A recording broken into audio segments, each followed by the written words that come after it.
So far this year, Alabama state troopers have worked over 15,000 accidents. And Trooper Chuck Daniel says that unfortunately over this holiday weekend, that number will likely increase.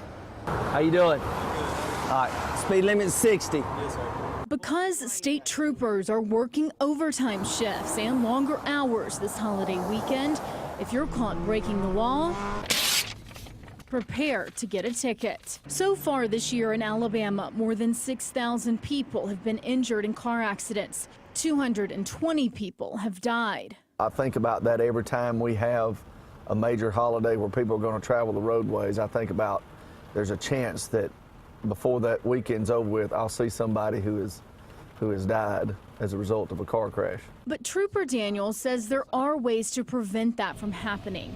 He and his colleagues want drivers to obey the speed limit, increase following distance, prepare your car for travel, and take driving seriously. Lights on when it's raining so people can see you. Daniel says drivers who are diligent about driving safely are still at risk with impaired drivers on the roadway. He says it's important to drive defensively. Give yourself an escape route. Don't be